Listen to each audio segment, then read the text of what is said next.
Welcome to Mission Evolution Radio Show with Gwilda Wiyaka, bringing together today's leading experts to uncover ever-deepening spiritual truths and the latest scientific developments in support of the evolution of humankind. For more information on Mission Evolution Radio with Gwilda Wiyaka, visit www.missionevolution.org. And now, here's the host of Mission Evolution, Miss Gwilda Wiyaka. Hello, dear friends, and welcome to Mission Evolution Radio Show, where we share innovative thoughts and explore deepening truth in support of the path to unity and enlightenment. I'm your host, Gwilda Wiyaka. This hour, we'll be looking at evolution of consciousness. It's fairly clear that the old ways are rapidly failing as we're confronted with the threat of global climate change, mass extinction of species, gross overpopulation, and unstable global political relations. It would appear our consciousness desperately needs to evolve beyond our current beliefs and tactics quickly, if we're to survive. Yet, evolution is a very complicated business. It requires totally rethinking our entire concept of what is and is not possible, as, quite frankly, from the current perspective, we're already out of time. We've created and continue to propagate a very monodimensional reality, one based on false history and group fear of a grim future.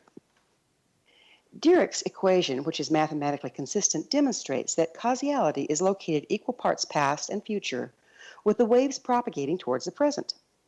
This multidimensional concept has some very interesting implications. It would imply that our reality originates from equal parts past and future and manifests in the present. How does widespread practice of history being rewritten by the winner of the latest war, combined with group victim mentality that the future is something set in stone, impact our present experience? Can we actually transform our world by embracing a more multidimensional concept of reality? Our guest this hour, Sean Kelly, is a professor of philosophy, cosmology, and consciousness at the California Institute of Integral Studies. He's the author of Coming Home, The Birth and Transformation of the Planetary Era, co-editor of the Variety of Integral Ecologies, Nature, Culture, and Knowledge in the Planetary Era, and co-translator of Edgar Morin's Homeland, Earth, a manifesto for the new Millennium. Sean's teaching and research are inspired by the conviction that many of us are being called to participate actively in the awakening of Gaia, our planet home, guided by the twin virtues of wisdom and compassion in service of the Earth community. His website, www.ciis.edu/PCC. Sean, thanks so much for joining us on Mission Evolution. My pleasure, Gwilda. We seem to be at a major crossroads as a species and a planet, and some people are convinced that we're doomed, while others anxiously await deliverance through what's being called singularity. Where do you stand on this one? Well, I stand alternately in great perplexity, wonderment, and fear. But no, in all seriousness, I try to stand in the middle space between seemingly irreconcilable opposites, because the indications, on the one hand, are undeniably grim. Not a week passes that a new report is issued, as you know, announcing ever more dire progress or regress, if we can say that more accurately, along environmental lines, political, social, economic, and so on. On the other hand, although it doesn't get quite as much coverage, there's so many exciting things happening in technology and renewable energy and social movements, communications, and so on, that there are grounds for hope. So I'm poised, like so many people, between being drawn by these glimmers and lures of hope for a better world, and on the other hand, very strong indications that it is too late. So that's sort of where I stand at the moment. But I guess I would say that I have come to accept that regardless of whatever indications we might get on either side, the situation is one of radical uncertainty. It's intrinsically impossible to predict which way it's going to go. And that's a very difficult place for us to be in, but I think it's the one that we're being called to be in, is to embrace radical uncertainty for the moment. Well, yeah, and from that place, we can possibly conjure a third option rather than being stuck in one polarity or the other. That's right. That's right, because the temptation, of course, is when faced with complexity, is to simplify, and that means running towards one alternative that seems to hold the promise of getting us out of that tension of opposites. Mm-hmm. Mm-hmm. What exactly is singularity? Well, the idea of singularity, I mean, it comes out of astrophysics. It comes out of cosmological physics, mathematical cosmology to begin with, and refers on the one hand to the nature of black holes, and also to the initial conditions of the universe as far as we can determine it. If you start with the empirical fact of cosmological expansion, which we get from observing redshift of stars and so on, if you run that backwards in time, you get to a point where all of the matter energy of the universe would have been concentrated in an infinitely dense point, which is described mathematically as a singularity. So that's also, those are the same conditions that hold at the center of black holes. So that's where the idea comes from, but it was adopted by Kurzweil, Ray Kurzweil, and others to describe a kind of strange attractor or lure toward which our contemporary technological society in particular is being inexorably drawn. And this is based on the observation of the convergence of several factors, but particularly communications technology, computer technology on the one hand, developments in nanotechnology and genetic engineering on the other. And all of these are experiencing a kind of exponential growth, which if you project it forward in this case, instead of projecting it backward as in the cosmological singularity, if you project these exponential curves forward in time, you get to a point, literally a point where they converge.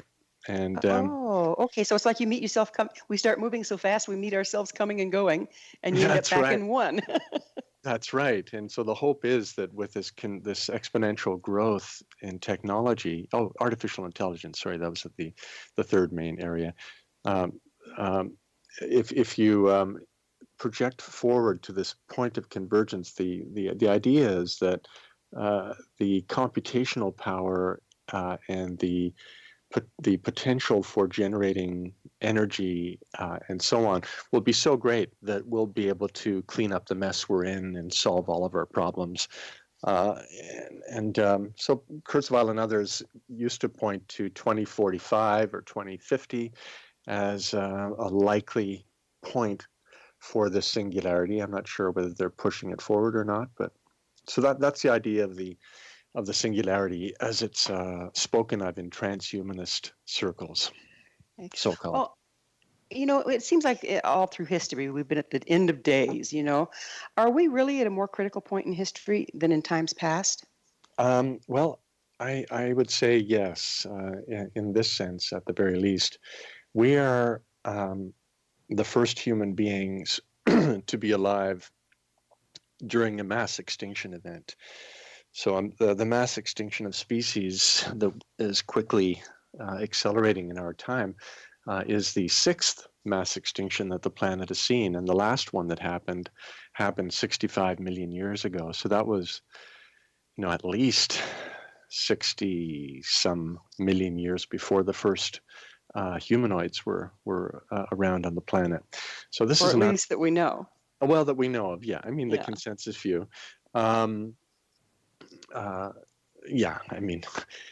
This would be an interesting discussion some other time. Maybe we could have. We can go down that rabbit hole later, right?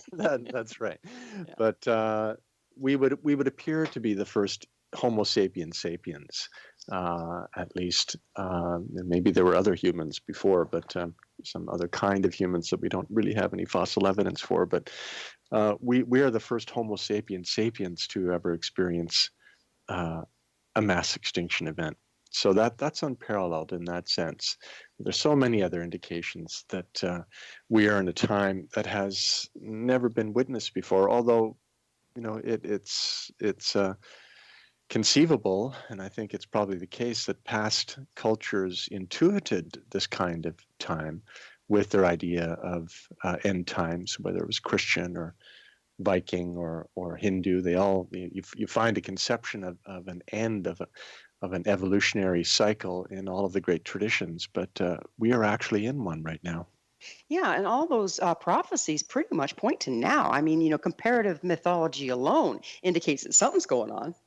Yeah, that's true. That's true. And but of course, people have, as you pointed out, have thought throughout the ages that the end was nigh, and they were wrong. But it seems like we actually might be right this time. We are in some kind of end That's time. a dubious honor, isn't it? Yes, that's right. We're going to have to pick up on this on the other side of a commercial break. Sean and I will return shortly, so don't you dare go away. You're listening to the Mission Evolution Radio Show. We're coming to you on the X-Zone Broadcast Network, www.xzbn.net.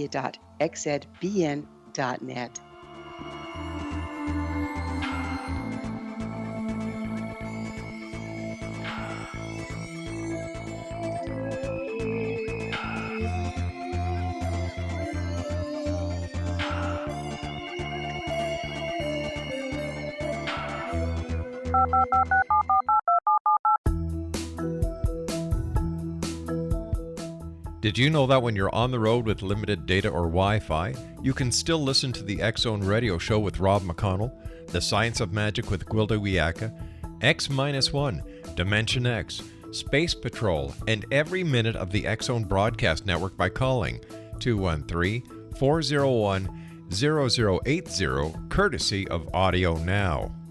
No smartphone, app, or internet needed. It saves your data plan and it's free if you have unlimited minutes. Call 213-401-0080 to listen on any phone, anytime, anywhere. Remember 213-401-0080 for the best of the paranormal, parapsychology, and sci-fi radio programming anywhere, 24/7, 365.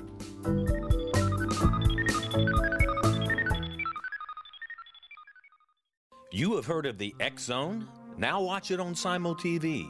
Plus 500 video games, live TV channels, free video on demand, worldwide, and more. Does this sound like tomorrow's television? Well, it is, but you can have it today, right now. It is Simul TV. Simul TV offers what the others only wish they could provide. 15 exclusive channels like X-Zone, sci-fi, and horror.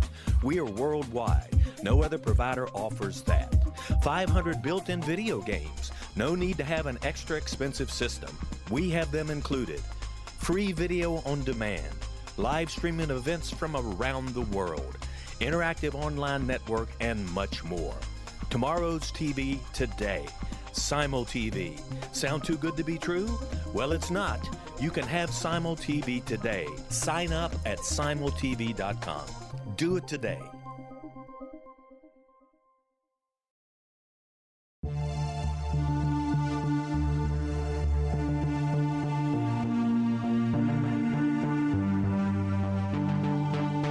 We live in rapidly shifting times of extreme volatility and uncertainty.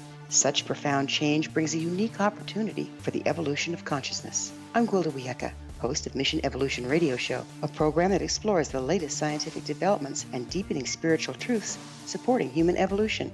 Join me on xzbn.net, where I interview leading experts in science, physics, medicine, spirituality, and more.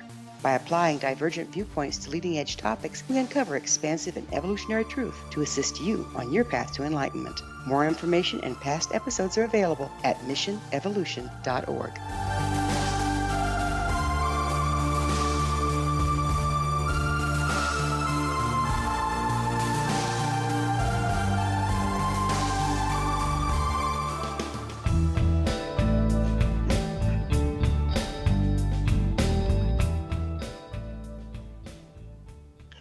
Welcome back. This is the Mission Evolution Radio Show dedicated to unification and evolution of consciousness. To stay abreast of all the wonderful information and tools we have to offer, visit our website, missionevolution.org. I'm your host, Gwilda Wiyaka, and our special guest this hour is Professor Sean Kelly. His website, www.ciis.edu/PCC. Sean, what do you think brought us to this place where we're, even though throughout history we've looked at, it's the end, is going to be the end, but looking out there, we have a lot of evidence. Instead of something that's just going to show up overnight, we have a lot of evidence of moving towards a very critical point. What brought us to this, do you think? Wow, what a great question. Well, when I think about this question, I can approach it from two opposite directions. In a sense, what has been pushing the process from behind, and on the other hand, what's been luring it forward from either above or from forward. Now, in terms of what's been pushing it from behind, I think the closest to us in time, we could point to Western industrial growth society. So, and that has been largely fueled by capitalism and by the fossil fuel industry. So we could go deeper psychologically and say it's been fueled by greed and lust for power and so on. The forces of empire. Of course, the forces of empire go all the way back to the beginning of the historical period, with the Babylonians, the Assyrians, the Romans, the Greeks, and then all the European empires. But it was not until about 500 years ago that the Western empires managed to exert their influence literally around the whole globe. So that initiated a radically new era in human history that I call the Planetary Era. More or less corresponds to the modern period. Now, once the Planetary era is established and it becomes industrialized, then you get what many people call the Great Acceleration eventually, but particularly in the middle of the 20th century, leading to population explosion and these exponentially accelerating developments in technology and industry. If you combine that with a finite planet, and just imagine all of these exponential growth lines happening within a finite sphere, which is our planet home, then you come to inevitable chaos and catastrophe. So that's an image of what's driving it from behind. But we could also ask, is there some purpose behind it all? Is there some evolutionary telos or lure that is pulling it forward? And I believe that there is.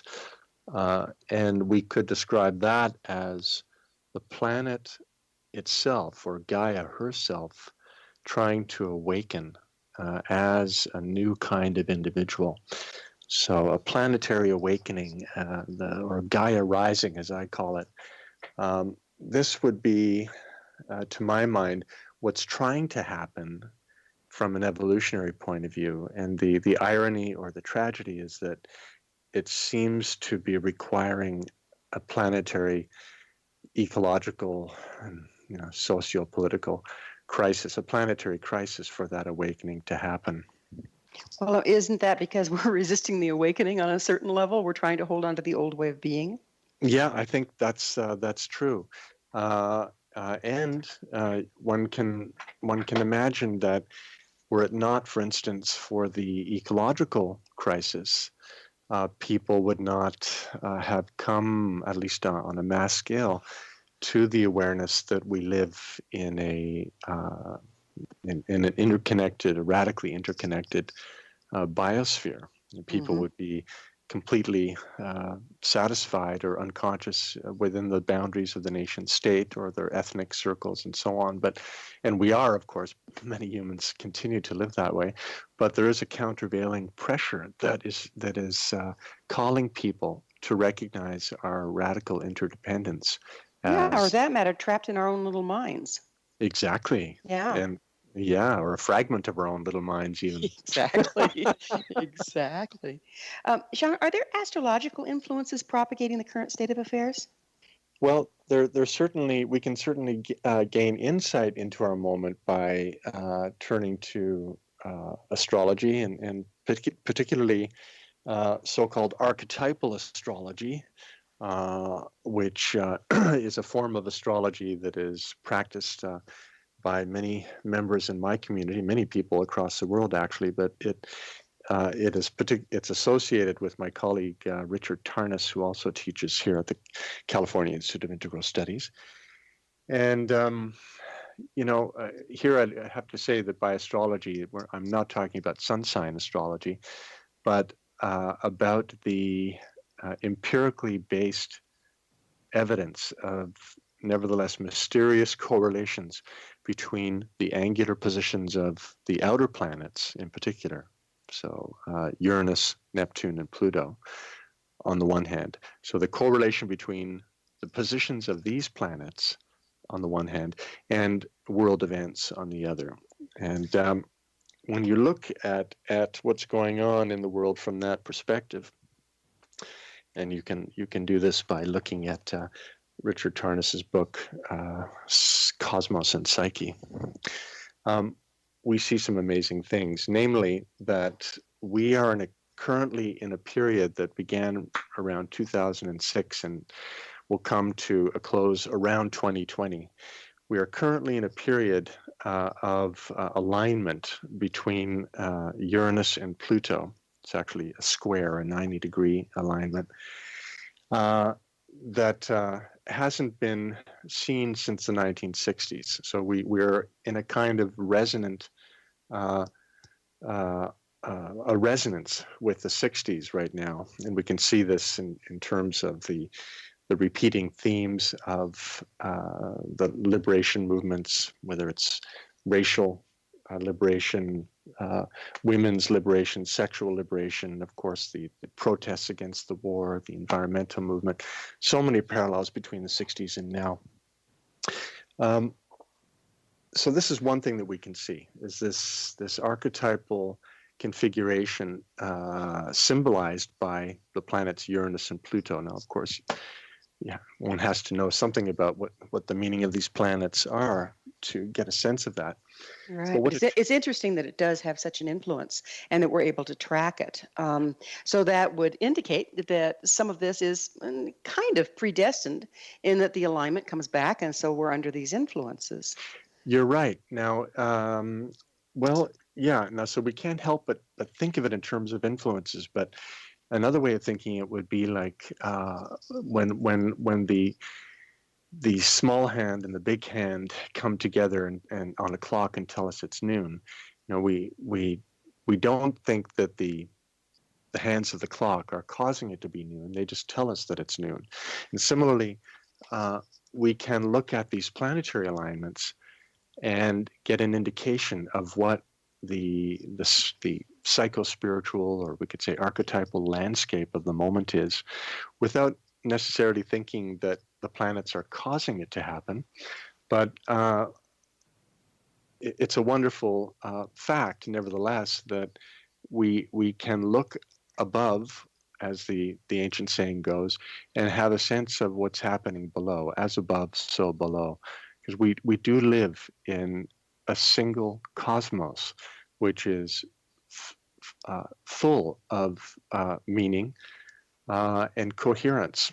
And this is the beauty of archetypal astrology. It gives us a way of reading symbolically the particular character of our moment, which, as you say, does repeat in the sense that it is cyclical, although each time the planets align themselves is not an exact repetition of what came before, but more in the mode of a kind of evolving melody that has kind of like a spiral. So, every year we have winter, spring, summer, fall, but no two ones are ever alike. Exactly. And certainly no two sets are ever the same.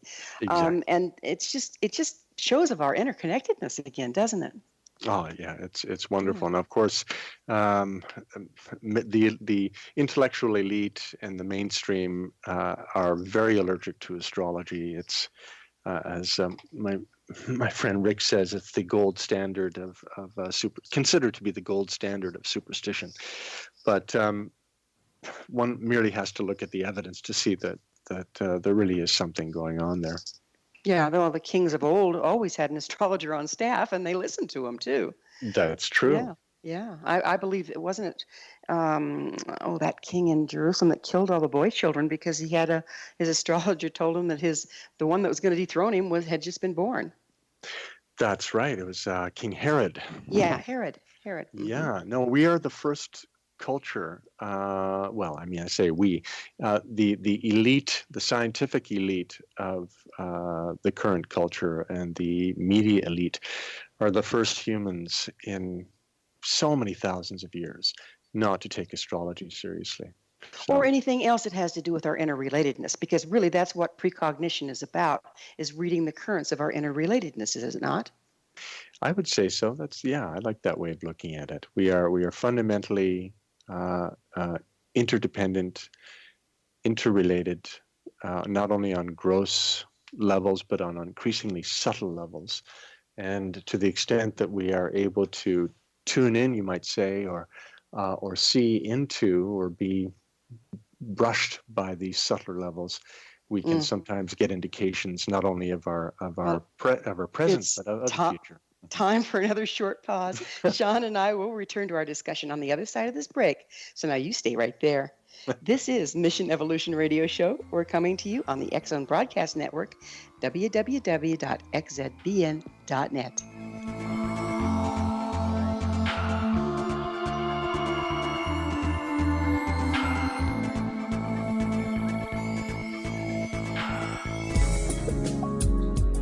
From our broadcast studios in Hamilton, Ontario, Canada, to the world and beyond, you're watching the X-Zone Broadcast Network, www.xzbn.net.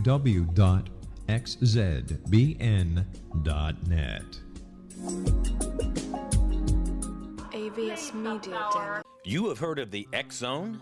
Now watch it on Simul TV, plus 500 video games, live TV channels, free video on demand, worldwide, and more. Does this sound like tomorrow's television? Well, it is, but you can have it today, right now. It is Simul TV. Simul TV offers what the others only wish they could provide. 15 exclusive channels like X-Zone, sci-fi, and horror. We are worldwide. No other provider offers that. 500 built-in video games. No need to have an extra expensive system. We have them included. Free video on demand. Live streaming events from around the world, interactive online network, and much more. Tomorrow's TV today. Simul TV. Sound too good to be true? Well, it's not. You can have Simul TV today. Sign up at simultv.com. Do it today.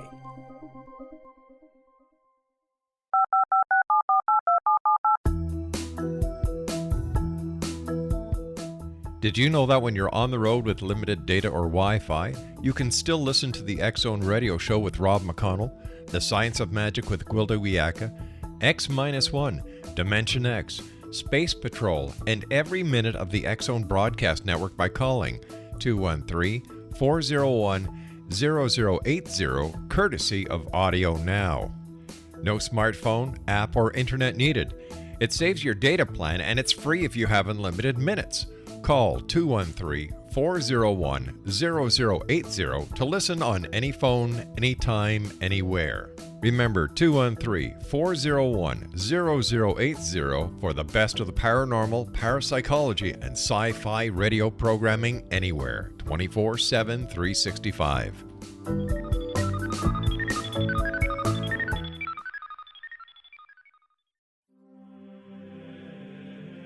Rob McConnell here, presenting an overview for Nicholas Paul Jennings, author of a fascinating book, Amen. It presents facts revealed by Egyptologists, facts that enable us to understand why Amen is the beginning of creation of God.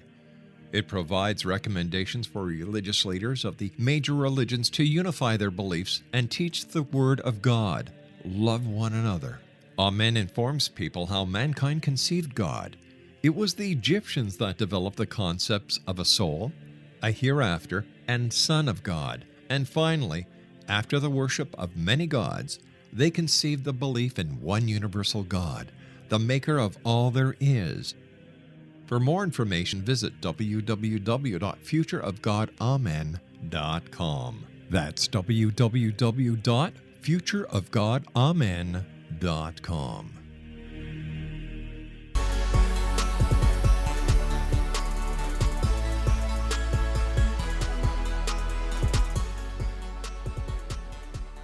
Welcome back. This is Mission Evolution Radio Show, bringing leading-edge information supporting the path to enlightenment.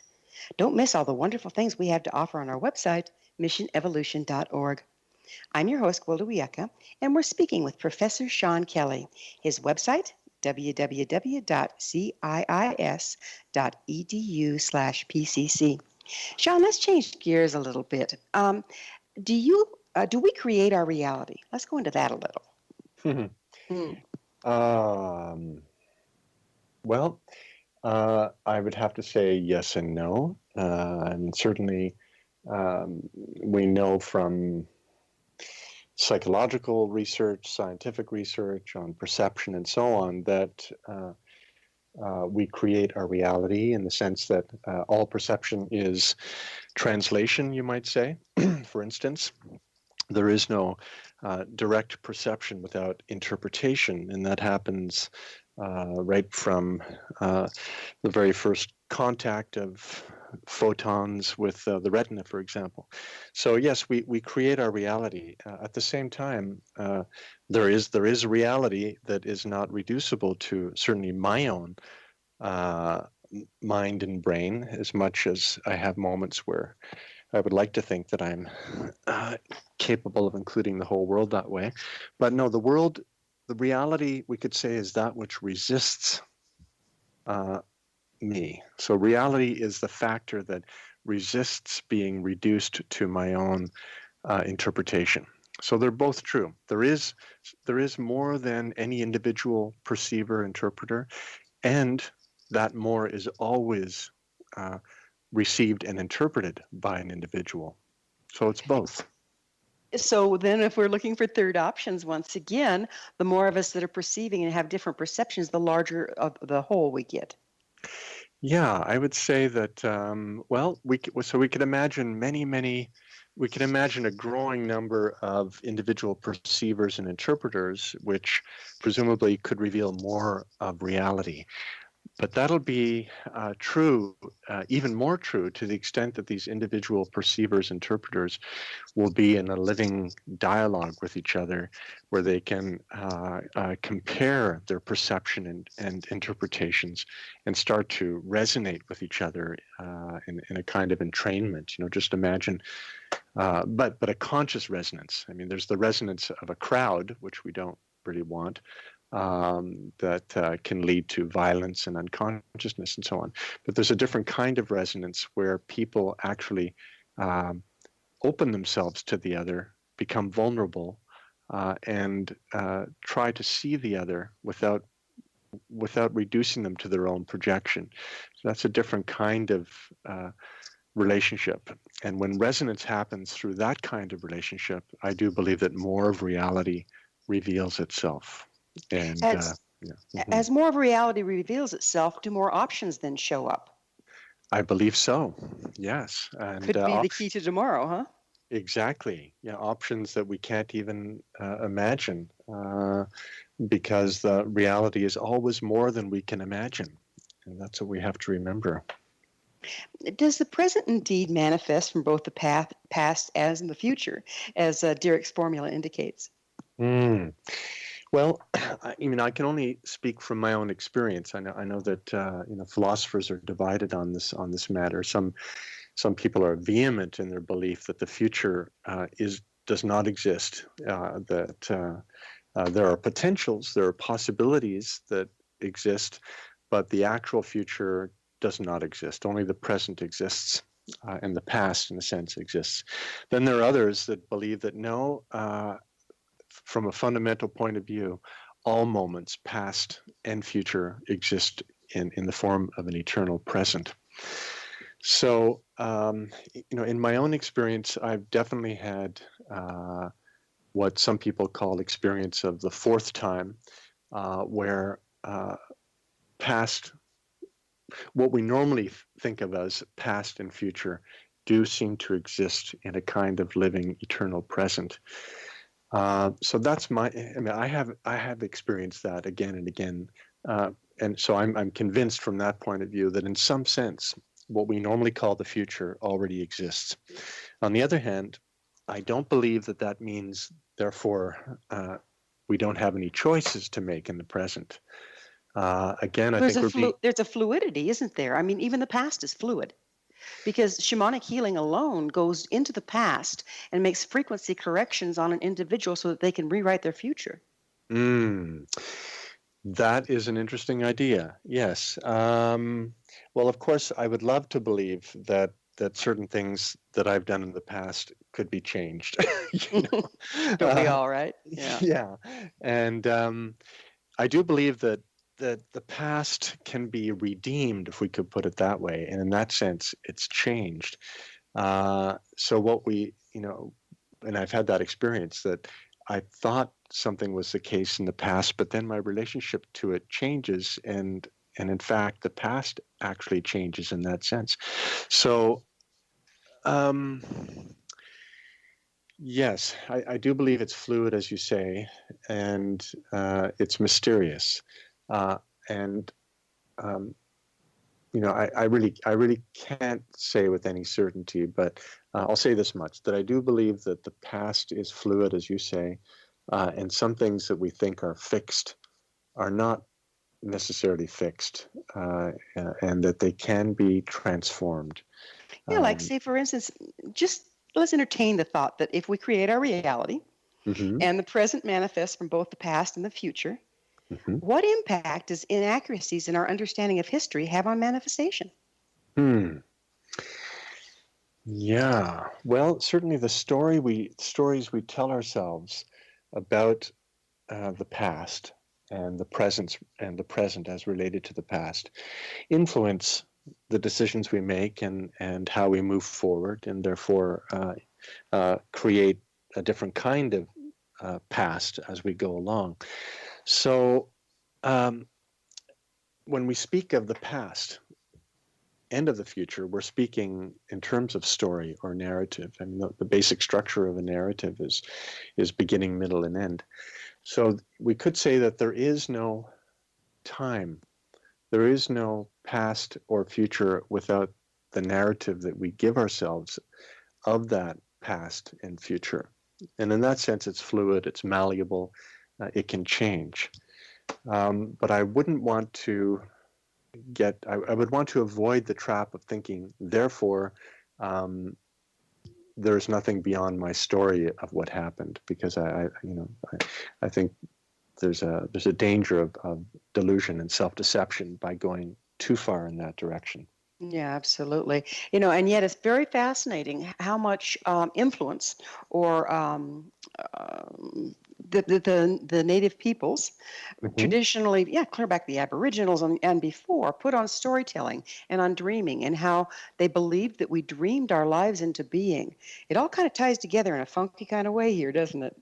Yeah, that's so true. And of course, when they talk about dreaming and dream time and so on, as you know, it's not how we in the late modern period have come to think of dreams as merely nonsensical brain activity that's limited to each of us individually. Yeah. I mean, Thomas Berry, for instance, speaks of the dream of the earth. The title of his one of his books called The Dream of the Earth. So the Gaia, or the Earth herself, dreams, and for the Australian Aborigines, the dream time was actually pointed to that mode of consciousness where individuals participate in the ongoing dream of the Earth. Right, and by doing that, they were able to then be precognitive, figure out where they needed to be to find their next meal, that sort of thing. That's true. That's true. They participated in the bigger mind. We could sure use a little bit of that right about now, couldn't we? Oh, my God. Yeah, give me more. Please. We have a couple minutes left in this segment. You speak of the fundamental pattern of world history. What is that exactly? Yes. Well, I mean, of course, I didn't invent this, but there's a line of people, of figures who have intuited this deeper patterning, and the ones that have influenced me the most in this tradition are Carl Jung, on the one hand, who had a sense of how individual consciousness and collective consciousness evolves out of a state of initial unconscious identity through the differentiation of individuality, you might say the personal ego. And so that would be the second moment. And then the third moment that is luring the whole process, he spoke of in terms of the self, with the capital S, we would say in English, or the more compendious personality, the wholeness of consciousness, which is the goal towards which individual and collective life is striving. So the deeper pattern one, we could say, has three phases. Initial identity, which is also a kind of unconscious participation in the wider matrix. Second moment is the differentiation of individual consciousness, of particularity out of that matrix. And then the third moment is the more conscious, self-reflexive, dialectical relationship between the individual and the collective, between the ego mind and the creative matrix. So kind of like entering that larger dream we were talking about. Exactly, but, Yeah. but in a lucid way. So it'd be like so the goal would be, in a sense, to lucid dream, you might say. Well, we're going to have to pick up on lucid dreaming on the other side of a commercial break. Sean and I will be back shortly, so don't leave us now. This is Mission Evolution Radio Show on the X Zone Broadcast Network, xzbn.net.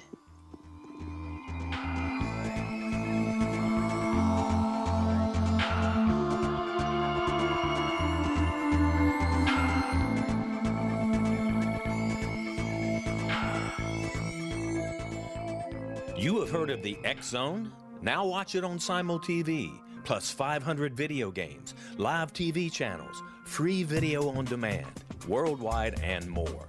Does this sound like tomorrow's television? Well, it is, but you can have it today, right now. It is Simul TV. Simul TV offers what the others only wish they could provide. 15 exclusive channels like X Zone, Sci-Fi, and Horror. We are worldwide. No other provider offers that. 500 built-in video games. No need to have an extra expensive system. We have them included. Free video on demand. Live streaming events from around the world. Interactive online network, and much more. Tomorrow's TV today. Simul TV. Sound too good to be true? Well, it's not. You can have Simul TV today. Sign up at simultv.com. Do it today. The new nonfiction book, Razor of Madness, is similar to cult movies like Clockwork Orange, Dragon's Tattoo, or The Other Side of Hell. Wayne Morin Jr. and Thomas Lee Howe will expose widespread and systematic deficiencies in this thought-provoking tell-all novel. Mind control rages among scholars in law schools. Human rights are ignored while thought reform and mental manipulation are accepted practices used as behavior modification. Dr. Louis Jolyon West comes to mind. Media and public scrutiny shows that United States mental hospitals are in fact destructive murder industries. Razor of Madness expose novel details this epidemic through an in-depth professional and personal investigation. For decades, there has been a revolving door policy that still releases killers and pedophiles back into society. The maestro of mind control continues to haunt America to this very day. Razor of Madness is available in paperback or as a downloadable ebook at Amazon.com.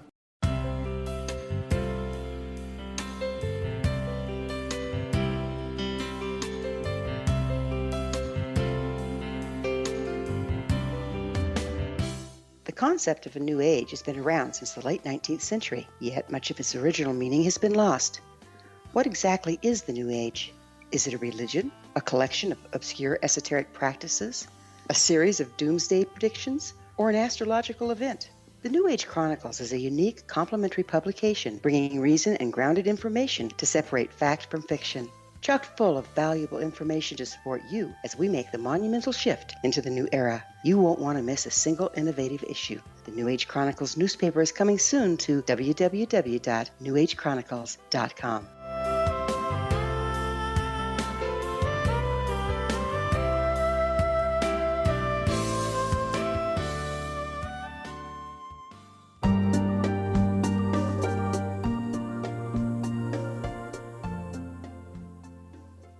Welcome back. This is the Mission Evolution Radio Show, bringing together gifted people of service to the world. I'm your host, Gwilda Wiyaka. I always love to hear from my listeners. Email me at info@missionevolution.org and suggest a topic or a guest that's on your mind.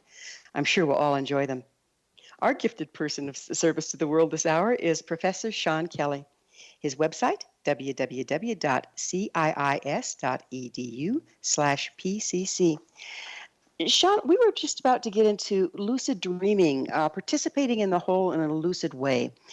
How can our willingness and ability to do that impact outcome as far as the grim future we started this episode with? Well, I guess, to the extent that we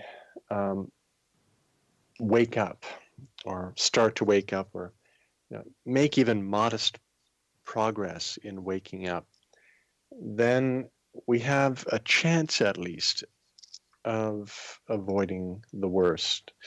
Because at this point, it seems as though, myself included, that we are all more or less sleepwalking towards the edge of the precipice. So, how do we wake up? That's the question. We don't necessarily have to literally start lucid dreaming, but if we are more or less, if our culture can be described as being in a kind of collective trance, then the hope would be that enough of us can wake up while we're awake, let alone while we're asleep, but just start waking up while we're awake, so that the culture itself will snap out of its trance. And if that happens... Isn't that kind of like creating a collective synapses? That's a neat image. I like that. So at this point now, of course, we are all already interacting collectively in a kind of coherent way. It's just that we're being guided by very unconscious forces and motives that are endangering the very fabric of life on the planet. So we need to create new synaptic connections in what Pierre Teilhard de Chardin called the noosphere, or that newest and thinnest planetary sphere, the consciousness or mind sphere that is now permeating even the biosphere. So that the planetary noosphere needs new synaptic connections, because at this point, the planetary brain is pretty much dominated by its reptilian and primitive limbic system. The planetary neocortex is struggling to form itself. So you speak of the big picture thinking. What is that? Mm-hmm. Well, big picture thinking, particularly as we try to do it here at the Philosophy, Cosmology, and Consciousness program at the California Institute of Integral Studies, is, first of all, asking the big questions like, why are we here? How did we get here? What is the meaning of life? What are the deeper values that are driving the whole process? And we can ask these questions from a variety of perspectives. We can do it by looking outward cosmologically at the physical big picture. So how did the physical universe come about, and how did life on this planet come about? Where are we now? But we can also do it sort of looking inward at consciousness and the specifically human phenomenon. What does it mean to be a human being, and so on. So these are the big questions in the big picture. But for me, increasingly, I realize that although we can look at the big picture in terms of the cosmos or even God or absolute spirit, I think we're being called ethically to look at the planet, in a sense, as our big enough picture right now. because that's the moment we're in. We're in a moment of planetary crisis, of planetary awakening, and it's the planet herself and all of her delicacy and mystery and complexity that is the frame, as it were, or should be the frame for our ultimate concern at the moment. So what is the importance of worldviews and cosmological perspectives in transforming our world? Yeah, well, as my dear friend and colleague Richard Tarnas likes to say, worldviews create worlds. So the world we're in is the direct result of a worldview and of an evolution of worldviews, particularly, as we were talking about earlier, the one that came out of the modern Western industrial growth society. So if we stay unconscious of worldviews, then that means we are creating a world without even knowing we're doing it. And as some of us know, actually, as many of us know, I shouldn't say some of us, many of us know on the planet that we have created and are continuing to create a world that is suicidal, that is unraveling the very fabric of its own life. So if we can become conscious of that creative, destructive potential of our consciousness, of how our worldviews are creating the world we're in, then there's a hope, at least. There's a chance that we can create a different world. We can start to heal the self-destruction that is accelerating in our time. Is a sustainable planetary culture even possible at this time? There are moments when I say no, because it just seems impossible. But I do believe it's possible. There's I wonder if there's this wonderful quote by my mentor and friend Edgar Morin, this French philosopher, that really speaks to this question. I wonder, is there time to read it? Do you think it's a little? We have about 3 minutes left. Okay, well here it is. I just found it here. So he begins with a line from Heraclitus, the ancient Greek philosopher, who said, "Without hope, you will not find the unhoped for." That's Heraclitus. It's a bit paradoxical. Mm-hmm. This is what Morin says. "I often cite this magnificent phrase. I find it more relevant than ever, and it comes to me every time I lose hope. We find an echo of it when Mark Twain said, 'They did not know that it was impossible, and so they did it.' I believe profoundly that one must hope for the unhoped for, or at least hope for the improbable. How often, in times of war and of peace, in the lives of individuals and societies, has the probable not been realized, while the improbable has come to pass? Today, with the economy become insane, with the degradation of the biosphere, the multiplication of arms of mass destruction, and ethno-religious convulsions, the probable is that the mad course our planet is following will lead to a chain reaction of catastrophes. Should we then conclude that there is no hope? The probable is not the certain, and in my weakness, I strive for the improbable." That's very beautiful. Good answer to that question, sir. Yeah. So it's like you're saying hope equals vision, and vision affects the future. That's right. It's it's not a kind of blind hope saying that regardless of the evidence, I'm convinced that we're going to be saved. No, it's what Joanna Macy calls, another luminary that friend and mentor and great inspiration to our world. She calls active hope. So an active hope is a position of the heart mind where knowing full well the improbability and the risks at stake, we nevertheless assert with our will what we choose to affirm as right and true and good. And in this case, it's the truth of life, the goodness of life, of our radical interdependence, the beauty of life and of love. And we choose to fight for that, regardless of all evidence to the contrary, that the battle is already lost. So you're saying there's two types of hope. One is active, and the other one is kind of like a victim stance. Oh, I hope it works out. Exactly. Yeah. Exactly. Yeah, how profound is that? How profound is that? Well, we're just about out of time, but we're kind of back where we started. Can we turn this thing around and create our own deliverance?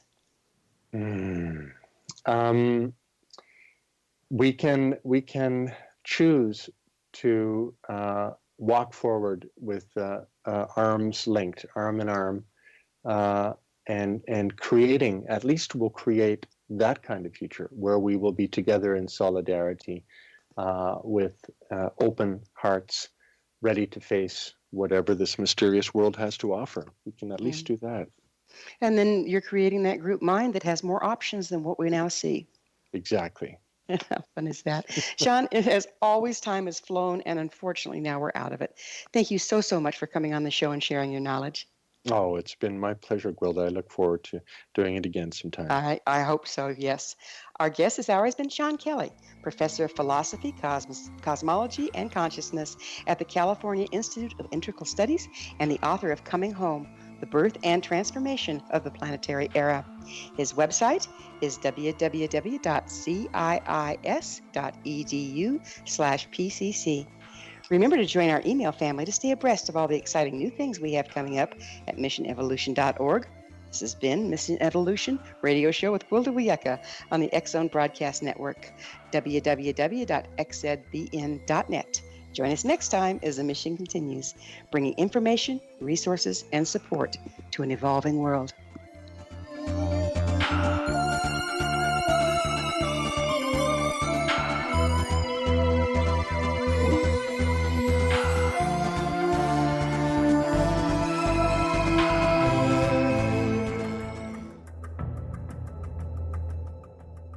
Modern Esoteric, Beyond Our Senses by Brad Olson, consummates the lifology story about where humanity originates. It is the lost continents, the primitive wisdom, the mythos of creation, and the rethinking of ancient history as we are taught in academia. There is much more to the story than what we have been told. As this is the first book in the Esoteric series, Modern Esoteric starts at the beginning of time and accelerates up to this modern age. Future Esoteric is book 2 in the series and takes a forward-looking position ahead of today with an open and honest examination of the ET issue and various unexplained phenomena. To discover the writings of author Brad Olson, visit www.bradolson.com. That's www.bradolson.com.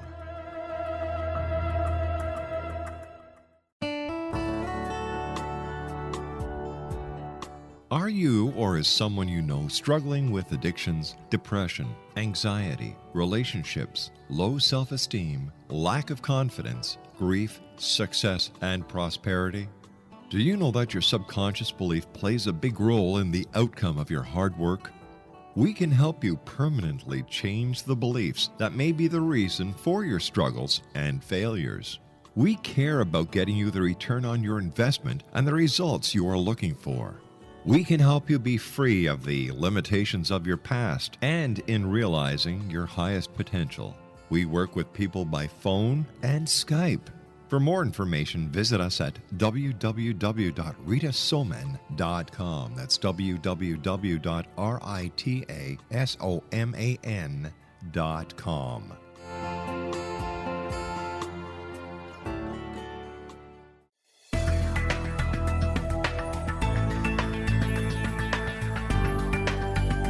Do you think you have energy problems in your home? Do you feel better when you're away than when you're home? Joey Korn is a global leader in the world of dowsing who specializes in personal energy clearing and space clearing. He can help you create an ideal energy environment in your home no matter where you live in the world. Learn about his remote spiritual house cleaning services and much more at www.dowsers.com. You can get Joey's book, Dowsing, A Path to Enlightenment, as well as other dowsing books and tools, Kabbalah books, and Walter Russell books. Joey's work is really amazing. Go to dowsers.com right now. That's DOWSERS.com, or call 1-877-DOWSING. That's 1-877-369-7464.